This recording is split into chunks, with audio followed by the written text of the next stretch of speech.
Georgia a European perspective status, along with a roadmap of reforms that must be implemented for Georgia to achieve full candidate status.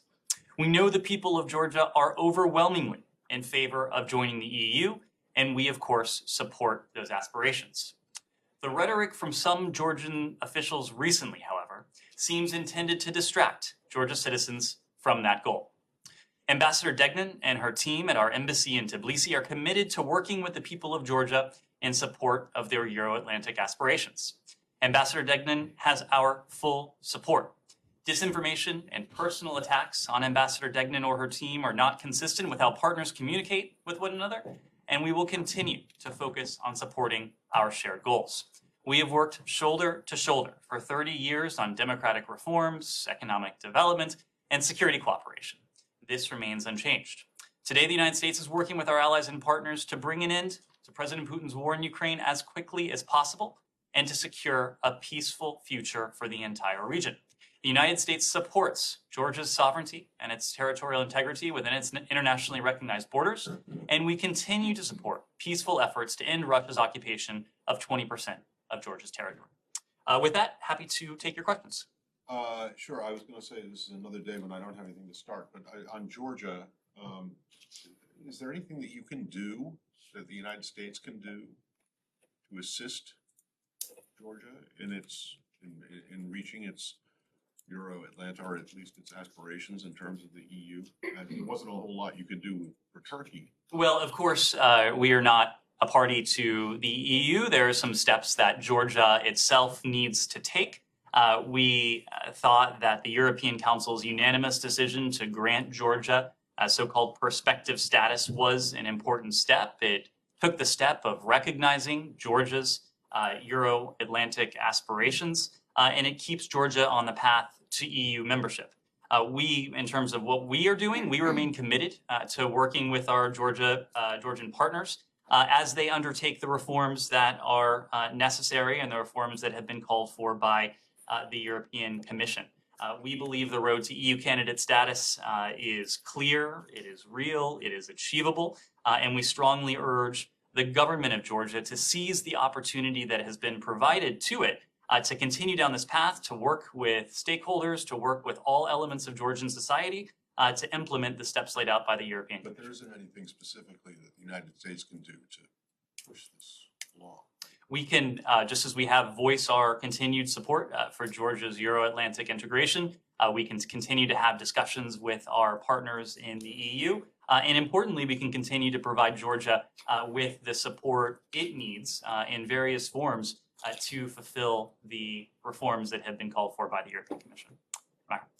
Ned, I'm sure you've seen Russian Foreign Minister Sergei Lavrov's comments. He basically said today Moscow's military tasks in Ukraine now went beyond the eastern Donbass region. What is your take on that? It signals that, what the entire world knew that their ambitions were for the whole of Ukraine. I think you hit the nail on the head. These comments did not tell us anything we didn't know, and in fact, reminded me quite a bit of what you heard from my colleague at the White House yesterday.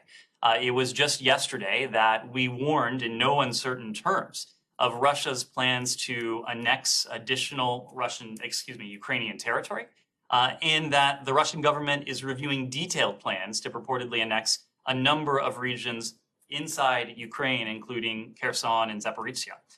This morning, as you alluded to, Humaira, the Foreign Minister Lavrov essentially confirms the warning that we put forward yesterday, the warning that Ambassador Carpenter put forward in May, and that you have consistently heard from us. Foreign Minister Lavrov said, quote, Russia's, quote, geographical goals in Ukraine include not just the Donbass, but also Kherson, Zaporizhia, and other territory inside Ukraine. It was a remarkable echo of what you've heard from us in recent months, including from the White House yesterday.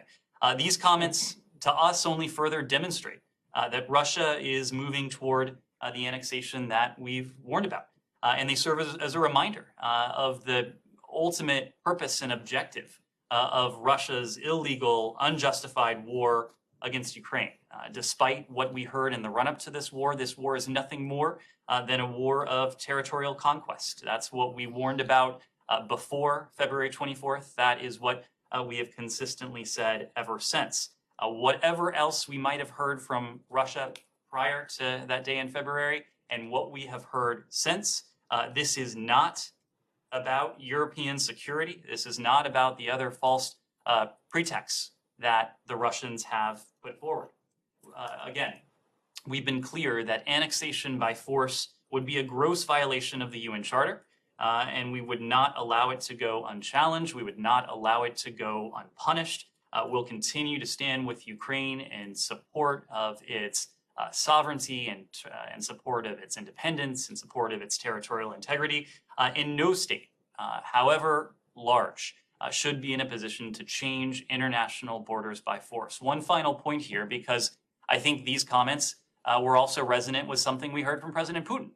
We heard from President Putin just this week, once again, the lie that Russia and Ukraine were on the precipice of peace as recently as March, and it was Ukraine that walked away. We know that is untrue. We know that is a lie. And Foreign Minister Lavrov, in his comments overnight, I think, has provided further evidence of the fact that these claims are entirely hollow. It has always been Ukraine that has sought to achieve a diplomatic resolution to this conflict. President Zelensky has been very clear that this conflict can only end through dialogue and diplomacy. We have been very clear that we are willing, as are our partners, to support any effort towards diplomacy. It has been Russia that time and again has closed the door, or perhaps more aptly, never opened the door to real diplomacy that the parties seek. Just a second ago, you said the U.S. would not allow annexation to go unchallenged, to go unpunished. Do you guys have a set of new sanctions or like a specific action that you're preparing for when this would happen?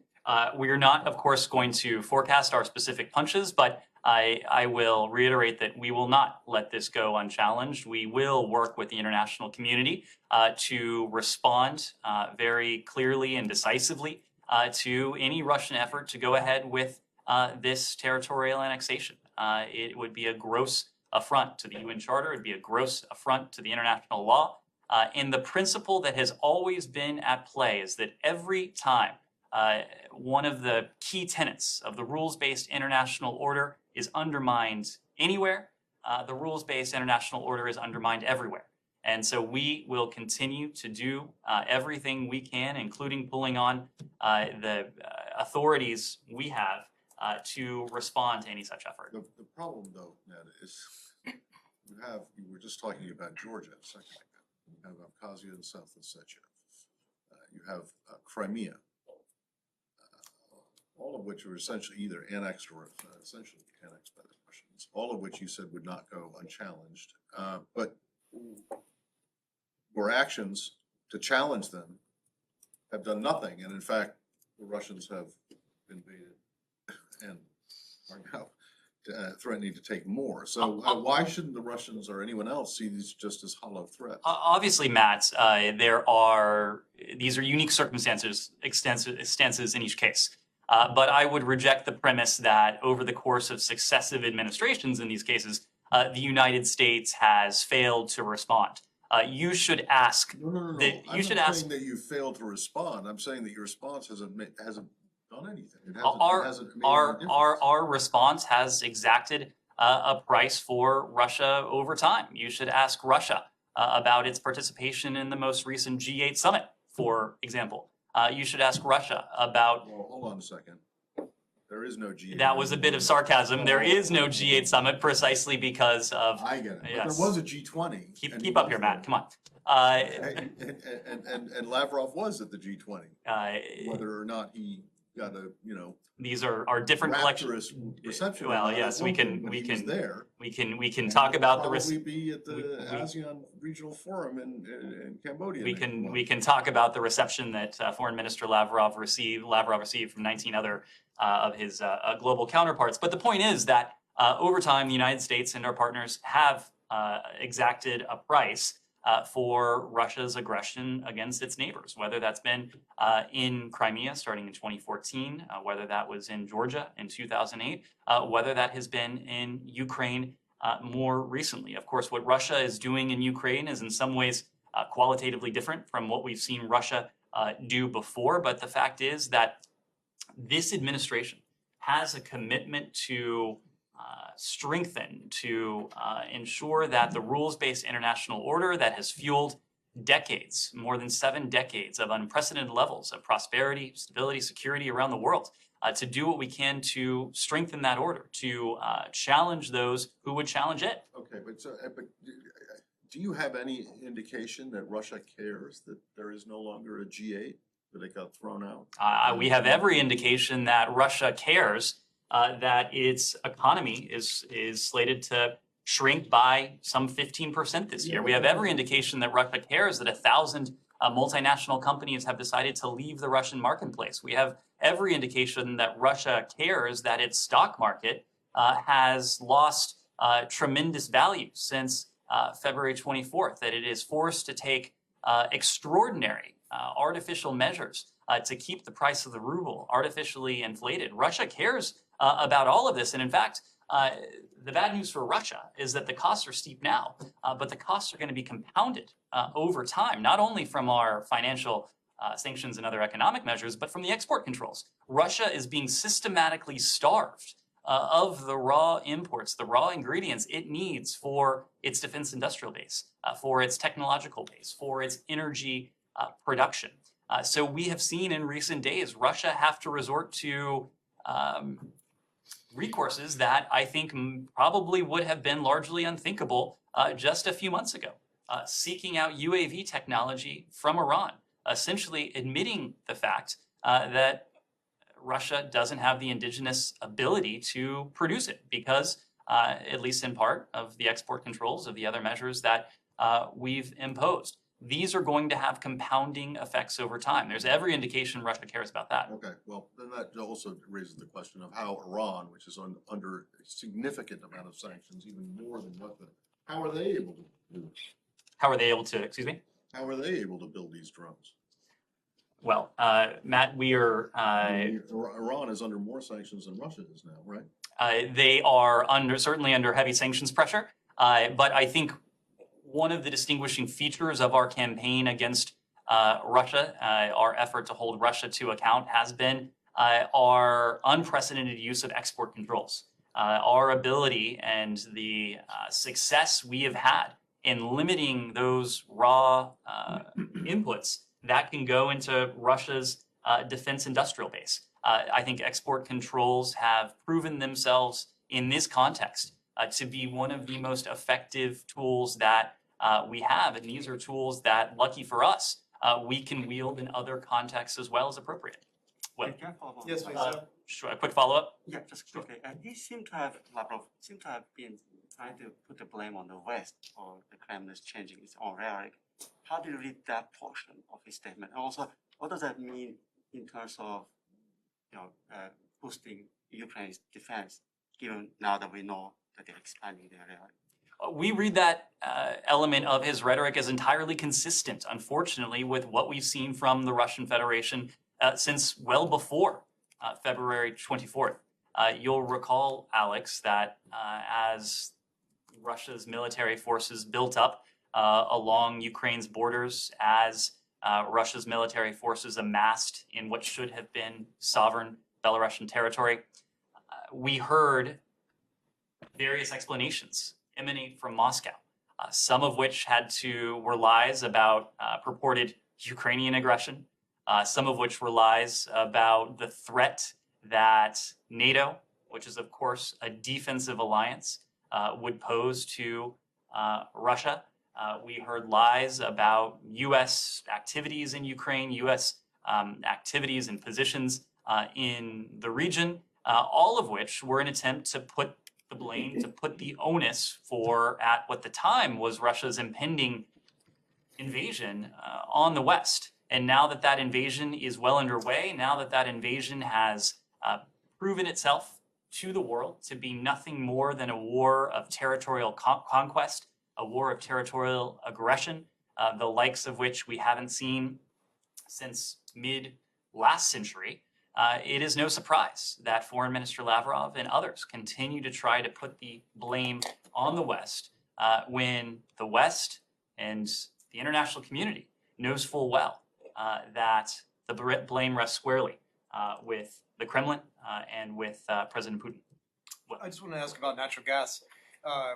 Putin said that maybe they would get Nord Stream 1 back up after its scheduled maintenance, but that sanctions might have an effect where they wouldn't be able to continue supplying gas.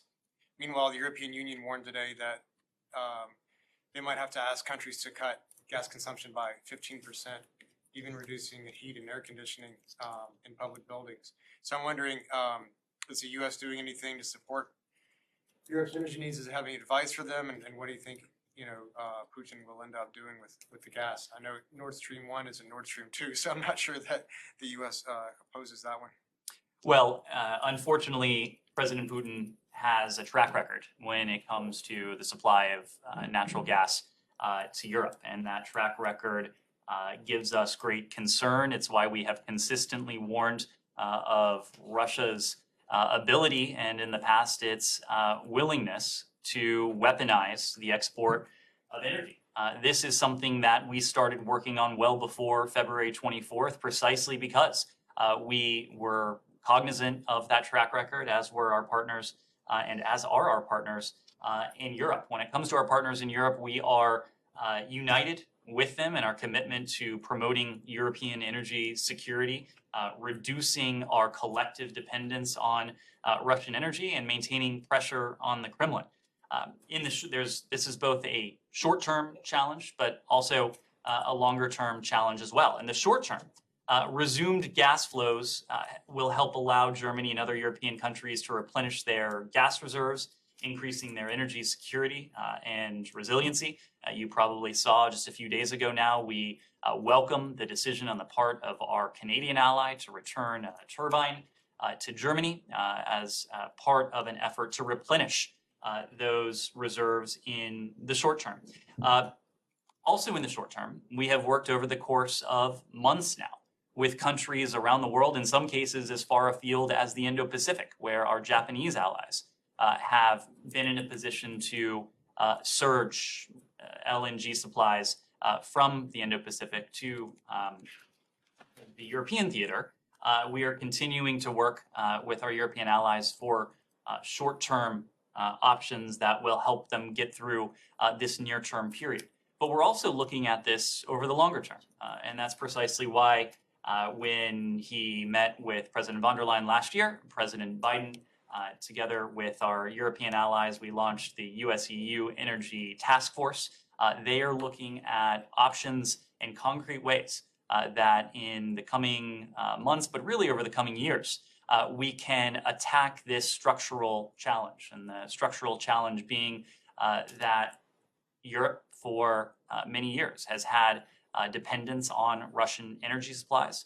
Russia has, over the course of too long, proven itself not to be a reliable supplier of energy. So this is about reducing our collective dependence on Russian energy supplies, reducing our collective dependence on fossil fuels more broadly too. That's a challenge that will take quite some time, but it's one that we're committed to working jointly with our European allies. Follow-up.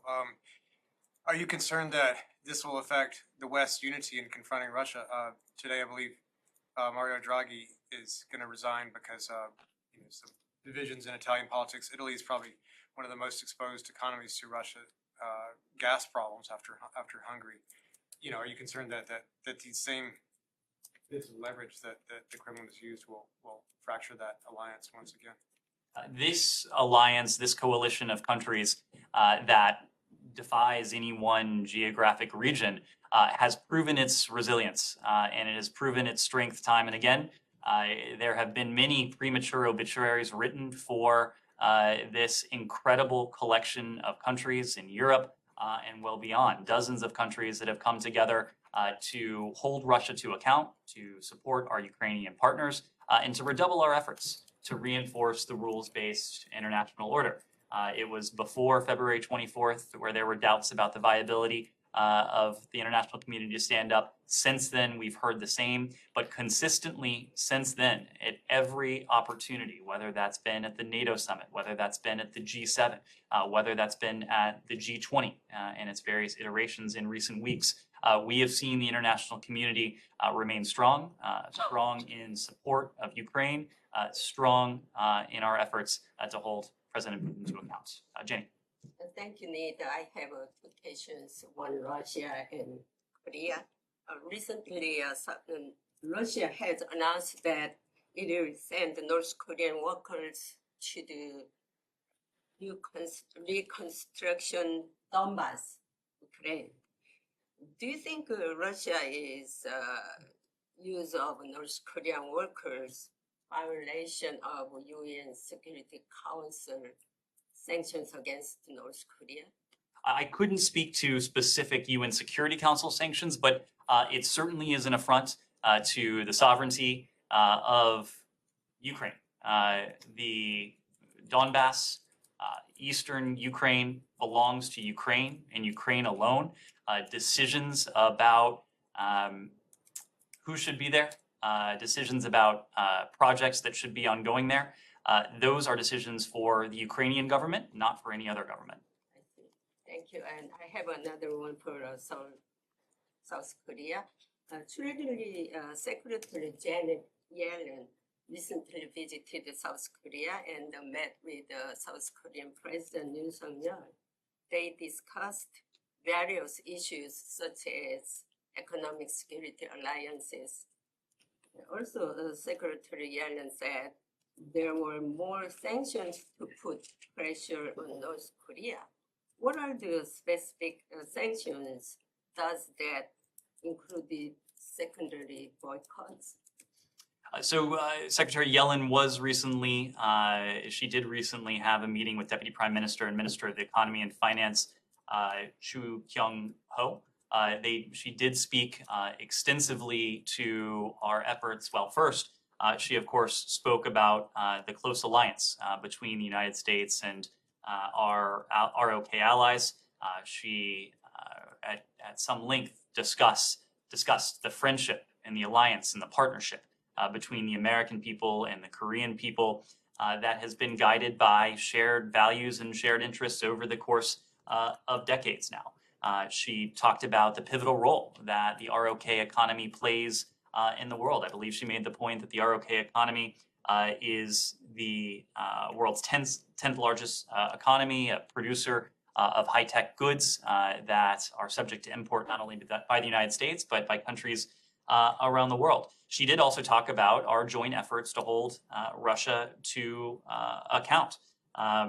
They discussed exploring a price cap on Russian oil to deprive Russia of the revenues, of the oil revenues that President Putin would otherwise receive in his coffers. They discussed broader measures that together we have taken and that potentially remain on the table should Russia not change course in its war of aggression against Ukraine. This is something that we will continue to have an opportunity to discuss with our Korean partners at various international fora, including the G20 and elsewhere, and I'm sure we'll continue this. What about the currency swap with South Korea? What is the U.S. position on this currency swap? That's probably a question better directed to the Department of the Treasury. Just to follow up on your previous comment to Will's question, you're saying in the short term, resumed gas flows will help allow Germany and other European countries to replenish their gas reserves. Are you talking about Nord Stream 1? Nord Stream 1 would be an important element of that. Right. So, I mean, for the short term solution, your sort of like solution is also like a Gazprom managed pipeline. There are a number of steps that are in train. Nord Stream 1 is one viable option at this point. We've taken note, again, make of them what you will, but public statements that Gazprom will honor its existing contracts. We don't take anything to the bank when it comes to the Russian Federation, noting its pattern in the past of weaponizing energy flows. But again, there are a whole series of steps that have been in train since well before February 24th, working with our European allies, stitching together our alliances across the European theater and the Indo-Pacific theater to surge and to have available as much LNG capacity as possible for our European partners. So despite all of that weaponization and all that, you do still expect Nord Stream to come back on Thursday after maintenance? I am not going to handicap it. I am going to say that we've seen the public statements and Nord Stream 1 is a viable option as of this date at least. Energy for a second. Let me move around. Just well, actually, you haven't gone yet. Sorry.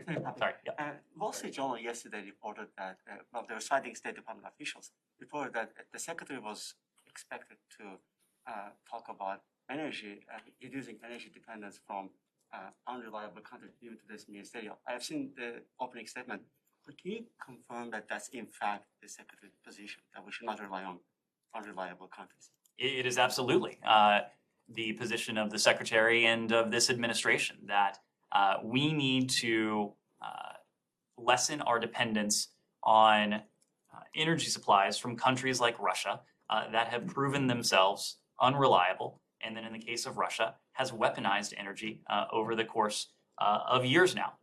This is about finding dependent, reliable, resilient sources of energy as we're in the midst of the transformation broadly away from fossil fuels. But again, this is a transition period, and in the midst of this transition period, it's our collective goal to lessen our dependence on Russian energy precisely because Russia has proven unreliable. Yes? If you sit in Azerbaijan or Saudi Arabia, you see that Western leaders are coming and striking deals on energy without mentioning human rights.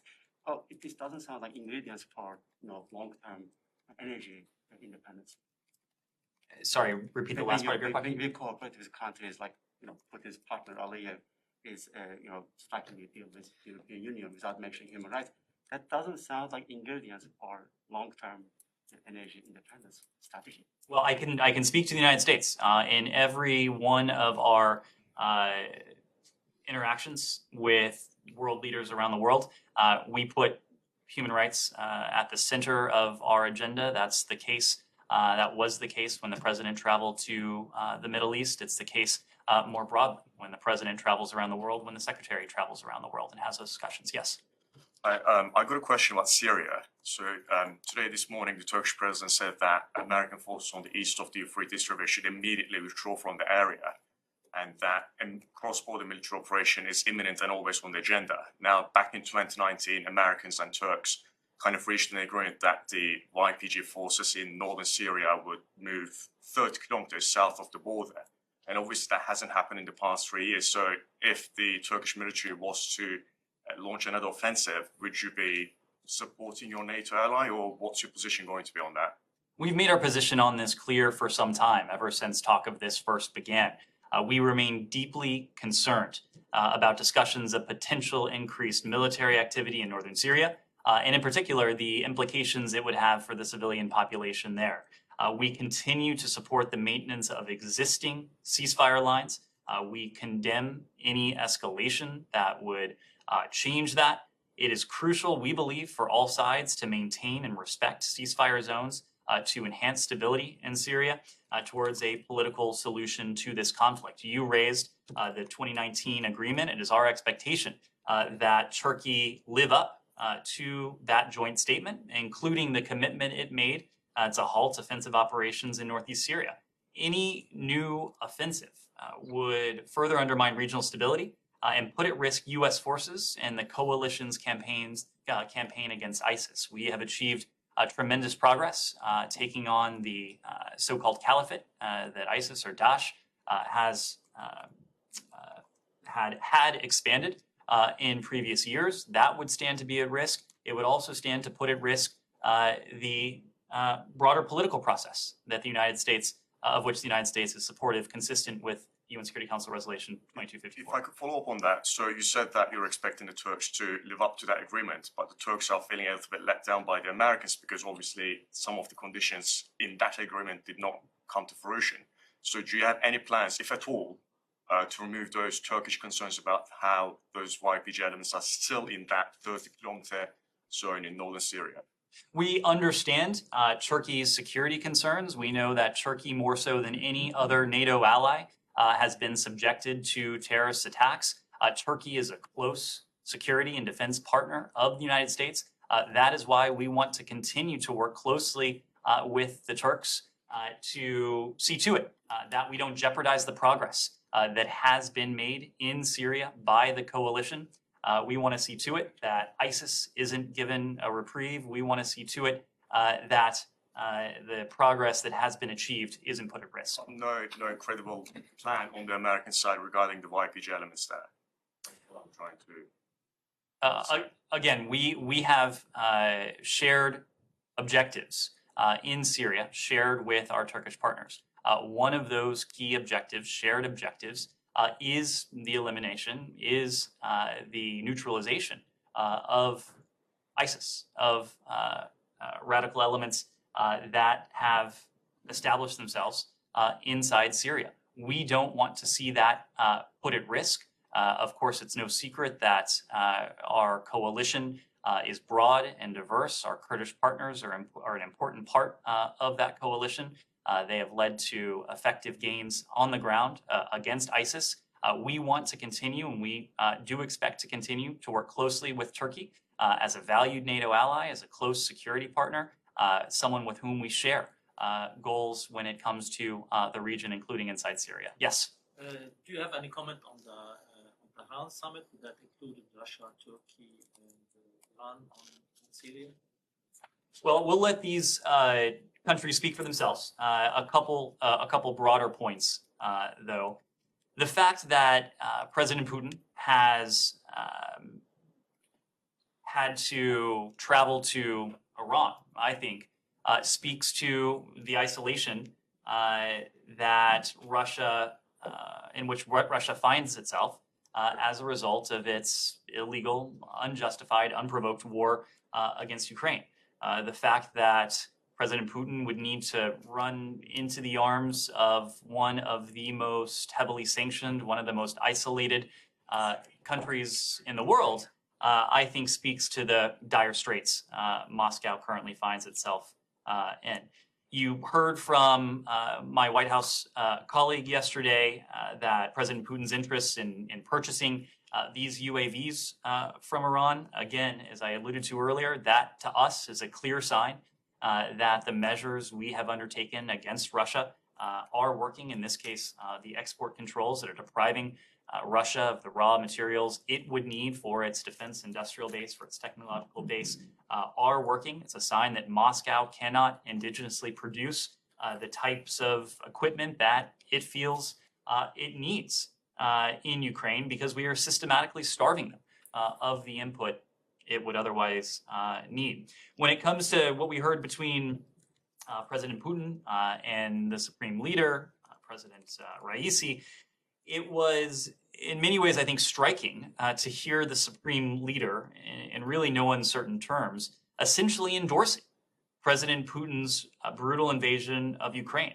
And it was especially striking because Iran all this time had attempted to maintain a veil of neutrality, had said that essentially that it was opposed to the war. It's now clear that was entirely hollow. Iran has now cast its lot with a small number of countries who wore that veil of neutrality only to end up supporting President Putin and his war against Ukraine and the Ukrainian people. You may have seen Special Envoy Malley had an opportunity to speak to this yesterday. He made very clear that for its part, Iran has a choice. It can continue to opt for a position of relative dependency on a country like Russia, which we've already said for a number of reasons is not a reliable, dependable partner for any country around the world, or it can choose the path of diplomacy. It can choose to engage in that path, and specifically, it can choose to take up the deal that's been on the table for some time now, to have a relationship, an economic relationship with other countries around the world that is different from the one it has now, different from the one that has forced it into the arms of President Putin, and in this context, vice versa as well. I have more on Lebanon. First, is there any plan for Special Envoy Goldstein to go to Lebanon, or is that to push forward the talks between the two countries in the maritime borders? We haven't announced any travel for Amos Hochstein. Of course, he was in Lebanon. He was in Israel just within the past few weeks. We released a statement in the aftermath of his most recent travel, noting that he will continue to work with the two countries, both parties, that we welcome the constructive dialogue. We welcome the progress that has been achieved, and we'll do everything we can. He, in that capacity, will do everything he can to support that and to move it forward. And on the internal situation, the institutions, the government institutions are collapsing. The formation of a new government is stalled. Is the U.S. trying to do anything to push the process forward? We are. We've been in regular contact with our Lebanese partners. We've urged Lebanese stakeholders to form a government capable of and committed to implementing reforms and restoring the trust of the Lebanese people. We call on Lebanese leaders to act seriously and urgently to implement reforms and take the necessary actions to rescue Lebanon's economy, including actions that can be taken during this current period of government formation. Yes, right. The U.S.-Japan Economic 2+2 ministerial meeting will be held next week. Can we expect any announcements of new sanction against Russia will come out? I don't know that we formally announced this yet, so I will be reserved my comments. I'm sure we'll have an opportunity to speak to it as next week approaches. But what I can say is that we have had a number of opportunities, including at the highest levels, to engage our Japanese allies. President Biden, of course, was in Tokyo in May. We had an opportunity to see Foreign Minister Hayashi in Bali earlier this month. Of course, we then had an unexpected and somber occasion to visit Tokyo just after our travel to Bali, where we again saw the foreign minister engaged with the prime minister. The relationship with our Japanese ally is strong, it is broad. Of course, the economic elements of that have long been at the center of that relationship, and I do expect that any future dialogue, economic dialogue, be it 2+2 or otherwise, will be in a position to further advance that relationship. Yes. No linchpin? No cornerstone? Not now. I'm sure. Yes. Thank you, Ned. In the beginning of the briefing, you said rules-based international order undermined anywhere, it's undermined everywhere. Does that also apply to Turkish violation of the sovereignty of its neighbors? Just this morning, Turkey bombed a civilian tourist site, killing 8 Iraqi tourists and wounding over 20. Are you first aware of those reports? And if you're not, are you generally concerned about Turkish repetitive violation of the sovereignty of its neighbors? I am aware of those reports. I do expect we'll have more to say on this later today, but let me just say in the interim that we're aware of the deadly shelling in northern Iraq today. Killed and injured numerous Iraqis, including civilians, according to these first reports. We reaffirm our position that military action in Iraq should respect Iraqi sovereignty and territorial integrity. We express our condolences to the families of the victims of today's actions. We emphasize the importance of ensuring civilians are protected, and we will continue to monitor the situation closely as additional information emerges. For the time being, we'll defer to our Iraqi partners for additional comment. But to your broader question, the rules-based international order is agnostic as to the country behind it. And it applies equally to the United States as it does to any other country, whether that's in the Middle East, in Europe, in the Indo-Pacific, and any other region around the world. Did it apply to the United States in 2003? We can go down the historical rabbit hole, but we'll try and finish up here. Yes. Thank you. First of all, thank you for your support on our European platform from Georgia, as you know. So I want to ask about a specific case in Georgia. There are some claims that unfair sanctions are imposed on the judge on a specific case, which was later confirmed by the judge himself. What can you say about this case? And also, it made a little bit complicated situation in Georgia. If you describe the situation, I'm sorry, I didn't catch the last part of your question. if you can share your if you have discussed any sanctions against the judge, and I wanted to mention that it made a little bit complicated situation in Georgia. Well, I wouldn't want to wade into this. I'm not immediately familiar with that particular case, but if we have anything specific to offer, we'll be sure to do that. I think more broadly, the point is, and this is what I said at the top, that we support Georgia's aspirations for Euro-Atlantic integration. We stand by Georgia and the efforts to build Georgia's democracy over the course of many years since its independence. The construction of a democracy is never complete. That's as true in this country as it is anywhere else. But we have attempted to do our part in terms of helping to build and to reinforce those democratic institutions that uphold the rule of law, among other basic democratic principles.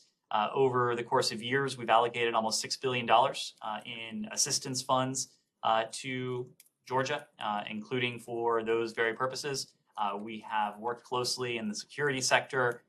We have sent thousands of people to the United States for cultural and educational exchanges, and we've helped to promote economic growth, the rule of law, democratic governance, as well as many other initiatives. But anything we have on this particular case, we'll get back to you. Final question? Yes. Thanks. Just changing to another part of the world. Past Monday, a group of ambassadors and other diplomats, including U.S. diplomat, they were invited to attend a meeting with the Brazilian president, who at that occasion raised questions about the electronic voting system in Brazil. Which feedback the State Department received from the U.S. Embassy in Brazil regarding this matter? Could you address this matter? I can address the matter broadly, and at the broadest level, this is something we've spoken to since last year. We've spoken to this privately with senior Brazilian officials, but we've also made our views known publicly as well. And our view is that elections have been conducted by Brazil's capable and time-tested electoral system and democratic institutions successfully over the course of many years. It serves as a model for nations not only in the hemisphere, but also beyond as well. As a partner, as a democratic partner to Brazil, we'll follow the October elections with great interest and with the full expectation that they'll be conducted in a free, fair, and credible manner, with all relevant institutions conducting their constitutional role. Jim. I'm sure you saw the mural unveiled in Georgetown today recognizing Americans detained abroad. Organizers say in part that's to put pressure on the authorities to do more. I just want to get your response to that. And given what appears to be boiling up of frustrations, does that merit a reorganization of your communication strategy? I did see the mural. There was a senior State Department official in attendance as well. Roger Carstens was there at the invitation of the organizers. It was important for us to be there to continue to show our support for these families who are enduring an ordeal that to anyone but them is unimaginable. The mural, it's a powerful symbol of those who have been deprived and taken from their loved ones for, in all cases, far too long, and in many cases, over the course of years. Look, I said yesterday, and we had an occasion yesterday to speak of some of the some new policy initiatives that we were in a position to take on this, but we have consistently made the point, but I think we have consistently demonstrated that we have no higher priority than seeking the safe release of Americans who are either held hostage or wrongfully detained around the world. Over the course of this administration, we've seen Americans return from Russia, return from Afghanistan, return from Venezuela, return from Burma, and elsewhere. Now, of course, the fact that there is as long as there is one American who is held hostage or unjustly detained, means our work is unfinished. There are unfortunately far more than one American in this position today, but each and every one of these cases is an absolute priority for Secretary Blinken. It's an absolute priority for Special Presidential Envoy Carson's. It's an absolute priority for President Biden as well. It's part and parcel of the reason why Secretary Blinken is often on the phone, often taking part in video conferences with these families, whether as a collective or more frequently on a one-on-one basis. And what you heard from us yesterday is that we took another step that will see to it that we are able to have the types of conversations with the families, in this case of wrongful detainees, that we've been able to have with the families of American hostages since 2015 with the implementation of what's known as Presidential Policy Directive 30. So again, we will continue these efforts. These efforts are by necessity quiet until they're not. And just to cite one example, of course, we were in a position to bring a Trevor Reed home just a few months ago before his release was announced. It's not something that we spoke of. The steps we were taking in this case with Russia was not something that we detailed publicly, and for good reason. We have found that these cases often are best worked behind the scenes. Even though we don't speak of it, it doesn't mean that we aren't working around the clock to see a successful resolution and outcome. Thank you all very much. Thanks.